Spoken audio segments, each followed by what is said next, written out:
Hey, what's up, guys? Today we're talking grip. This is a part of the series that I've been doing about gun safety, gun handling skills, basic loading, unloading procedures, making safe. I want to make sure that I'm doing our due diligence at Fieldcraft and talking about the basic skills, technical skills that are important for new gun owners as well as even old gun owners who might need to rehash or revisit the basic skill sets. Today we're talking grip. One of the things that I don't like about the way people teach grip is they leave it for interpretation. They leave it open to interpretation. What I mean by that is a lot of people teach 60-40. They teach push-pull. They teach these things in which I can't really mechanically diagnose my own failures or my own faults. Whenever you do something technical, you have to be able to identify what you're doing wrong. And if the interpretation of that is really vague, you don't have a real grasp or understanding of how you're going to get better. So I've taken the grip process and how I teach it, and I made it very mechanical, very diagnostical. Is that even a word? I just made that up. Very diagnostic-like, so I could revisit it, check the block by the numbers, go ahead and isolate it as a skill set, and then see if I'm failing to do something when applied. Because a lot of times when people do grip, they'll get their grip set on the pistol, right? So we're set, we go, we start shooting, and then we like to look at the holes on the paper and then analyze whether or not we're holding the gun properly, instead of paying attention to our hands. Inherently, grip is one of the most difficult fundamentals to master because when you're holding the gun, it feels like it's right. Except through the shot duration or through a shot string, you are not keeping track of your hands because you're worried about other things. Front sight focus, follow through, trigger control, the list goes on. So when your grip falls apart, you typically blame other things like breathing. Even stance I've seen people blame for the reason that they're shooting like crap on targets, when a lot of it has to do with your grip. So if you're not gripping the gun properly, when you set it, and then when you shoot subsequently through a shot string, it's going to degrade and your accuracy is going to fall apart. And that's what happens. It also translates to speed as well, because accuracy means efficiency. And in that equation, it also equals speed. If you're more efficient through a shot string, your gun's muzzle flipping, settling in the same position, then that translates to speed and accuracy. So I'm going to walk you through these steps. First, I want to talk about the Triarc Systems Tri-11 that I'm using. This is a pistol. It's a single action pistol. We're setting this pistol up for use with this. It has a grip safety on the back end of it. It has a stipple grip. This is the Tri-11 custom model, and this is designed for target shooting as well as everyday carry, whatever you want to use it for. So with this pistol, the reason I'm highlighting this pistol is because it's inherently different than some other pistols. Even like a Glock. For example, I could high rise my support hand on the top of this frame. The frame is the bottom portion. Remember, in the top is the slide. The slide reciprocates over the frame. I can get away with riding my support hand very high on this, and I'm not going to lock the slide catch or slide release, which induces essentially a malfunction where it's locking the slide to the rear when you don't want it to. So it's more forgiving in that way. It's one of the reasons why I am willing to look at the SIG, for example, this X carry configuration, or why I even look at the Tri-11 as a carry consideration, because my hands, right, that hand on this gun, when it overwhelms it, it will pin the slide catch or slide lock. In fact, I've decided to go to the CAGWorks slide catch or slide release because it's raised off the gun and out of the way of my support hand. But again, in this Tri-11 configuration, I can get away with holding a lot of my hand on this gun. Now remember, in the cycle of operation, two major things. One, muzzle flip, which is the rise of the barrel, and then recoil, the rear of the gun going rearward. When a gun combusts in its chamber, it explodes in the chamber, the projectile goes forward and the slide goes rearward via the gas in combustion that's lost. So it goes boom and essentially explodes. That explosion is going to cycle this gun eject, extract, and then chamber a new round into the weapon system. Well, during that whole cycle of operation, that muzzle flip is going to be very definitive, but the recoil doesn't have to happen. That's what I'm controlling. I don't want the rear of the gun coming off target in alignment, meaning this is acceptable to come down because it goes pop, it settles, pop, it settles, and it's falling in the same spot with a good grip. If I have a weak grip, let's not even say weak, let's say wrong grip, and the gun muzzle flips and then goes rearward, it settles in a different position each time, which that translates to inaccuracy and also translates to more likely a loss in time or an increase in time, and it's not as fast. So let's break it down. I'm going to break it down by the numbers. 1, 2, and 3 on my strong hand, and 1, 2, and 3 on my weak hand. So the first thing you're going to do is I want to point out that the first thing is the V notch in my hand mates with the V notch in my grip. What's important to teach in grip is you're not always going to grip the gun in your hands like this to set it to go to work. It might be a draw. So when you grab the back of the back strap of the gun, that's the first step in the draw, but it's also the first step in grip. If you grab this the wrong way, like this V-notch isn't tucked up in the V-notch of the back of this frame, you're going to come out with a wrong grip. And then what's going to happen is the gun's going to muzzle flip, it's going to recoil, and then it's going to settle in a different position each time because there's no consistency between the V-notch in my hand and the V-notch in the gun being mated. You want it mated, okay? So I'm highlighting that because if you're going to grab your gun out of your holster or even out of your nightstand or center console, you need to remember whatever configuration it is. Let's say it's sitting like this, that I'm initiating my grip with how I pick up the gun. There is no like, I pick up the gun haphazardly with a wrong grip and then I try to figure it out as I go. More than likely, you're not going to have enough time to figure it out as you go. You're just going to have to break that first shot, especially when confronted with immediate threat that you're addressing right off the cuff. So again, V-notch, middle finger, that's 1. V-notch in the back strap, that's 1. Middle finger in the trigger guard or underneath the trigger guard is 2. You see how this is set up on the bottom of this frame? There's not a notch here, but there's nowhere for my finger to go. If my middle finger is low, but my this right hand V-notch is in the back strap, when the gun cycles, even if I have part of the grip right with the V-notch set, it will muzzle flip and then settle in a different position because there's no consistency with 2 points of contact. V-notch, middle finger, that's 2 points of contact. So that grip is set. When I'm teaching this, and when you're learning this on a range, you want to get used to setting the grip on the range. This is called isolating the technical skill set. I'm on the range and I'm focused on isolating it. What I see a lot of people do is they become more efficient because they're human beings, right? Human beings typically are more efficient in how they do shit. So they'll pick up a gun and they'll go, oh, my grip's set. Well, the whole point of a diagnostic is we're doing it by the numbers so you can isolate those conscious tasks and be cognitive, meaning being aware of what you're doing with the gun. If it was just a check the block thing and you're like, oh yeah, it's in my hand, so it feels good, that must be right. That's a whole different scale of understanding and training. That's like the progression to get to there. But when we're isolating, I'm V-notch, I'm literally going V-notch, middle finger. And I like to take my weak hand and set the gun into my hand.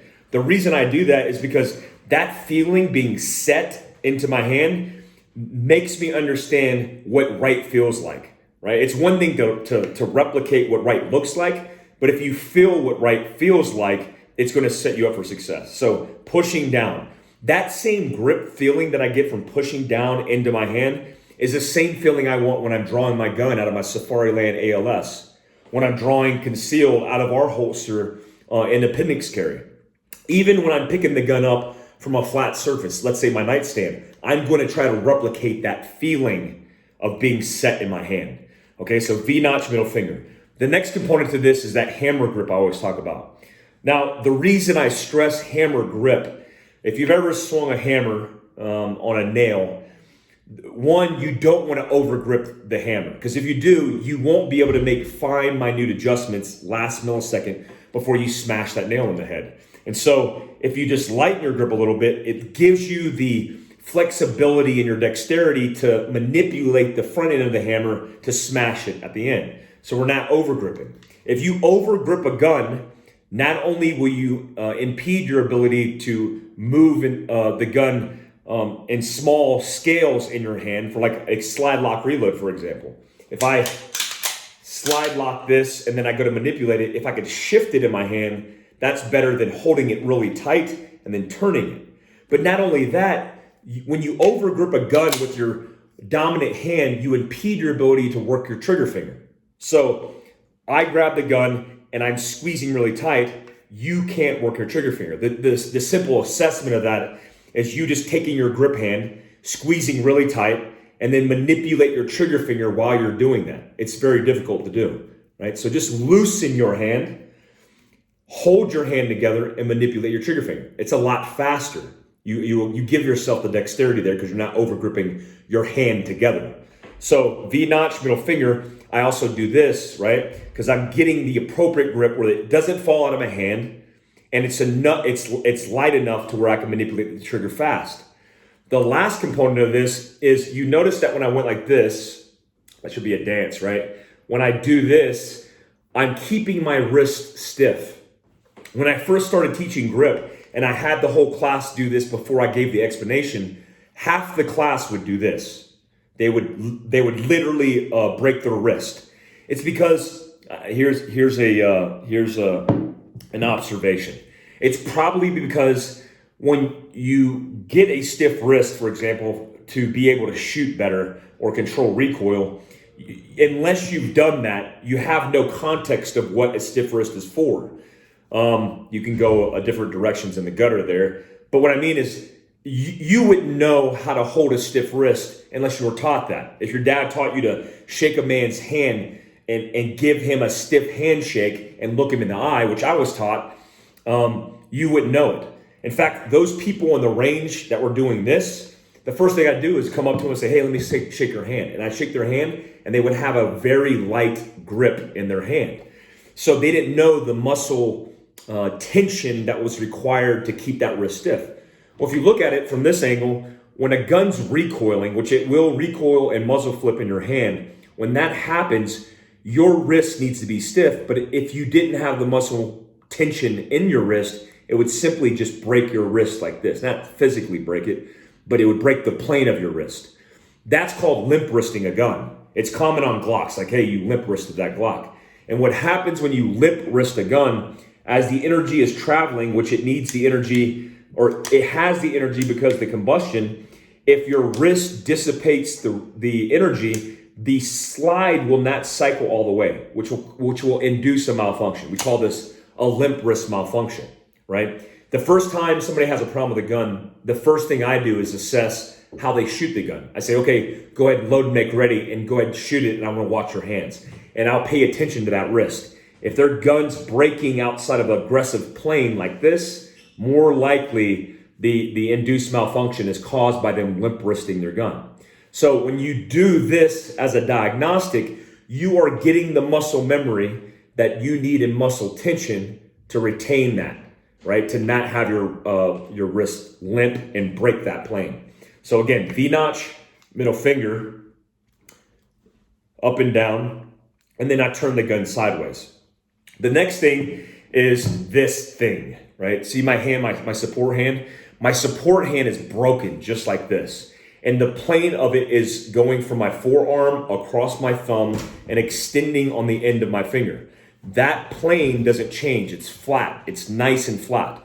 That is an indication of a good shooter that has a decent grip. Not always, but for the most part, the people who talk like this, like one of my instructors, Dave Selden, who was my Sephardic instructor in Special Forces training, which is a CQB school and shooting school. They teach us hostage rescue and stuff. When he would talk, he'd be like, hey guys, blah, blah, blah. And I'm like, what's wrong with his wrist? And then I realized he's a shooter, competitive shooter. So he's planting that gun in his support hand, aligning that frame next to his thumb. As a drill, here's what I want you to do. I want you to take your support hand thumb. And on the command of threat, I simply want you to point it at me flat, okay? Threat. So you should have just did this. All right, relax. Threat.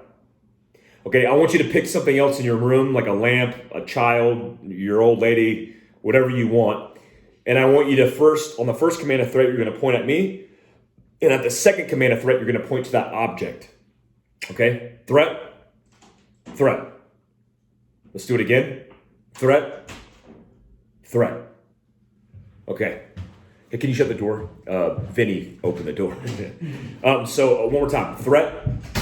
Threat. All right, on the third drill, it doesn't shut all the way, Kevin. On the third drill, I want you to point it at me, point it at the obstacle, and then point it back to me. Each off the command of threat. Threat. Threat. Threat. Okay, so here's what I want you to understand about what I just put you through is we grow up with eye-hand coordination as children. We start learning how to attach what we see to what we physically connect with, and that eye-hand coordination is what guides us through life. It's the mechanism that allows us to eat, to feed ourselves, to be independent, to pick up tools, to make fire, and to pick up guns. So that instinct is very natural for us. It's primitive and primal. What I don't like is this idea that shooting isn't really a primal mechanism for survival. It absolutely is. Just as a weapon, right? If you pick up a weapon and it's in your hands and you work with that weapon, it's very primitive because you fought with your hands. You're just fighting with a tool. Well, the same thing applies to this tool in self-defense. So ironically, I haven't taught you this three-step process on the support hand side, but look at the support hand here. Ironically, the barrel is sitting next to my thumb as I'm guiding this barrel around. So instead of thinking about driving the gun to the target, think about driving your hands to the target. So I would drive my thumb where it needs to go, and by default, and just by benefit of where the gun lands next to your thumb, the barrel's right there. So I think it's very important, especially if you look at athletics, if you look at performance-related industries, if you look at eye-hand coordination, moving and altering your physical body and not thinking about the floating optic 3 inches above the barrel is how you'll be fast, because you'll drive your thumb and your gun will be there. That's a great principle in self-defense. So with that being said, let's go over to the 3 steps. The gun's sideways now. I have my thumb pointed at target. That's number 1. 2, I want you to open your hand, keeping your thumb flat. Most people in my classes, when I tell them to do this, they go, right? Because they're not used to breaking their wrist like this. Get used to that feeling of breaking your wrist. So thumb flat, open hand. Then I want you to look at the support hand side of this gun. See with my hand on here, all this real estate between here and here. Your hand, you're going to watch your hand fill that void, which is called vicing a frame, meaning I'm attaining tactile feel on top of the frame, which is this top portion, right below the slide, which is all this right here.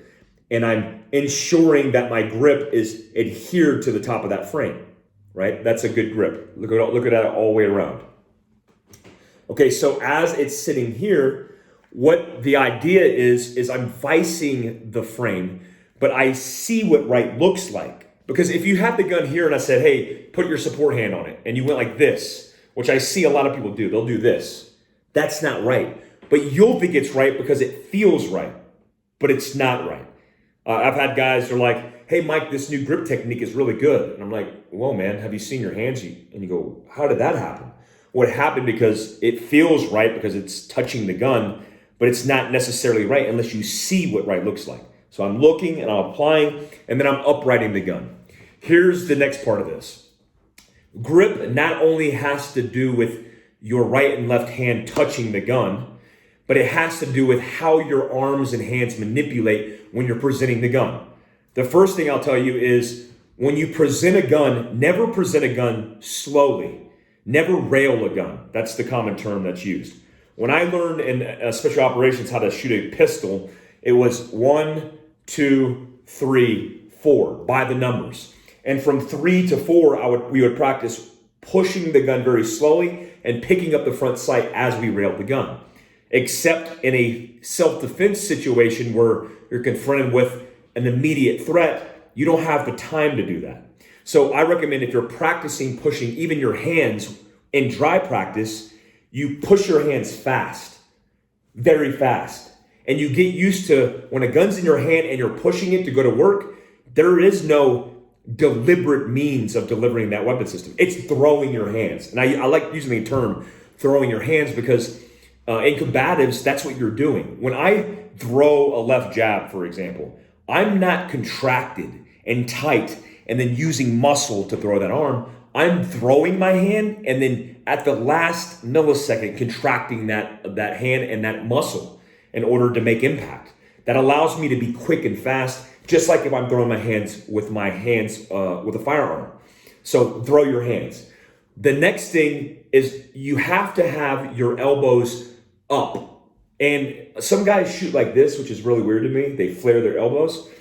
The reason you would even lift your hand is because look at your hands, how they hold stuff ergonomically. You don't typically walk around like this with your wrist turned. You walk around and your hands are like this. So when you're holding a gun, let's just say I'm holding a gun this way. When I hold a gun and I lift my left elbow, or in this case support elbow, I'm palming towards the inside of the frame just by simply lifting my left elbow. Now, your right elbow, which is the dominant hand holding the gun, if I lifted that, look how my wrist would turn. So you wouldn't do that with a pistol. I mean, I could do it slightly and break my wrist a little bit, but it's not ergonomic, right? It's adding inputs that don't need to be there, that only add inaccuracy and lack of speed on the gun because you're adding these inputs. So ergonomic, which is lifting my elbow slightly on the support hand side and slightly on my right arm. But look at the difference between those two, because I'm palming the gun on this side and I'm running the gun on this side, right? Okay, another reason you would do that is if you presented the gun with your elbows low, recoil likes to go up and back because muzzle flip, which is part of the cycle of operation, flips up and the gun wants to move back. Well, if your elbows are locked down, you're only creating a path of least resistance by moving this way. So when I simply lift up my elbow, the gun wants to do this instead of doing this.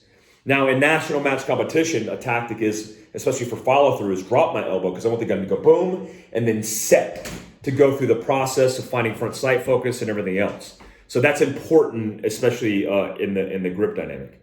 The next thing I want to talk to you guys is when I have my hands here, I'm throwing the gun in practice and applying that grip last millisecond. So I'm here and I'm throwing it and applying the grip. Here, right? My hands are loose. My grip is actually broken on the rear of the gun. And then I'm throwing my hands up and applying the grip last millisecond. So I'm here loose, throwing the hands and then applying the grip. When you shoot this gun, the gun is going to manipulate in your hands like this. You're going to go like this. One of the drills that I do is I have them point the gun after doing the diagnostic. V-notch, middle finger, left thumb, open hand, applying what right looks like, up, push, pull, push, pull, push, pull. When I'm here, I have them present the gun on target and then look at their support hand while they're shooting. This happens all the time with shooting. You'll shoot and you'll think you're doing good because your hands are on the gun. But if you don't observe your support hand, what's going to happen is the gun's going to recoil and cycle around your thumb. That tells me that you don't have good tension and grip with your thumb, your support hand thumb in this case, on the side of the frame in this case. So I want it to look like this. Pop, pop, pop, pop. And you see my thumb, how it's adhered there? And I have a tight grip. I just learned from Raul today about the way that your hands work. Your grip actually comes from the bottom of your hands and these two fingers, and your dexterity, which has to do with eye-hand coordination and the way you grip things, comes from here. So you can manipulate a little bit better with these 3 fingers, and you could grip a lot better with the bottom end. So I'm holding this gun firmly. Again, a hammer grip is not a death grip, but I'm not holding it loosely. I'd like to show people that, hey, you could take your fingers off the gun because most of your grip comes from the top of the frame. But I don't want you to shoot like that because I want you to have a tight set grip on the bottom portion of your hand as well as the top of the frame with your thumbs. So again, watching this way, this is what wrong looks like, and this is what right looks like as it's shooting. And that's indicated as shooting flat. That's what we call it. Hey, that guy's shooting that gun really flat. Also, remember, right here, as I bind my thumb in this position, when I fill up this void, it's only seating the rear of my hand and creating a bind in the back of my hands to keep that gun in a good set position. Now, what is the practical application or exercise that you could do to ensure or diagnose that you're holding a good grip? I believe it's a 5-shot string.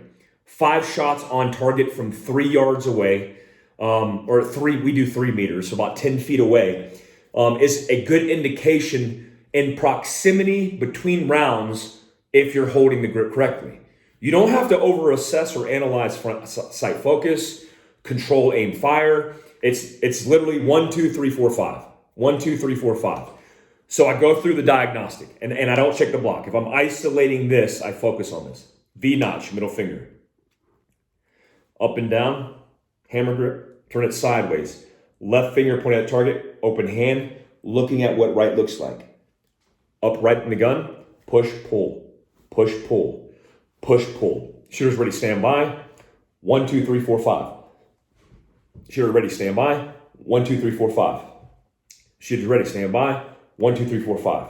Index, put the gun away. Go look at your target and look at the discrepancy or proximity between each individual shot. Remember, if a shot's here and a shot's here, that's not only inaccuracy, but that's lack of efficiency in time. Because more than likely, somewhere in there, you were manipulating the gun and it slowed you down. Versus the proximity. I'm more impressed by a shot string that's this tight, not because of accuracy, but because of speed. I know that gun's cycling in its operation, going pop, pop, pop, and landing in the same spot each and every time. That's a good indication, if you're holding the grip correctly, is how close those rounds are in a 5-round shot string. I use 5-round shot strings because 15-round mags get 3 sets of that, and 5 rounds is a good way to think about self-defense. I'm not going to shoot 1, 2 rounds and just call it good. My sequence is going to be set up for the 1, 2, 3, 4, 5. And if I have to continue that duration because the person that the threat that I've engaged is still a threat, I could give him 3 sets of 5. But I'm not going to lull my shots to pop up, pop up, pop up. It's 1, 2, 3, 4, 5. 1, 2, 3, 4, 5. 1, 2, 3, 4, 5. 3 sets of 5 as I get it. So again, last thing, V-notch, middle finger, setting the grip in my hand, up and down, hammer grip, stiff wrist, not manipulating the barrel, turning the gun sideways, thumb pointed at target without flagging your hand, open hand, keeping your thumb flat, applying what right looks like, upright in the gun, push, pull. I'm breaking the grip on the rear, on the push, I'm planting my hands flat on the gun. I have raised left or support hand elbow to apply more pressure to the inwards of that frame, and I'm keeping the other side slightly up just so I can work that trigger reset. Hopefully that helped you guys. That's a very detailed snapshot of grip, and I want you guys to understand how we teach it at Fieldcraft Survival. When we shoot this, I teach this exactly just how I taught you guys via this video on the range, and then we practically apply it. Most people who go to our pistol courses, beginner to intermediate, come away from the day going, man, I didn't realize that I was holding the gun the wrong way the entire time. The most important aspect for me for this is not just giving you a tactic that makes you feel good on the range, but giving you a tactic via a diagnosable tactic that you could walk away and apply in your everyday life. So you can go to the range, teach your family, teach your friends, teach your spouse, work through the steps one by one, teach each other, and then do it again and again. That's the only way that you're going to get good at this, is by mastering the basics. And grip is a basic fundamental. So hopefully that helped, guys. I appreciate you guys. Listen to the podcast. Check out our YouTube video. If you haven't subscribed to our YouTube channel, please do so. If you haven't left feedback on the podcast, especially if it's provided you value, then make sure you go and leave us feedback. If you don't like it, just move on. You don't no need to leave feedback. Thanks, guys. Until next time.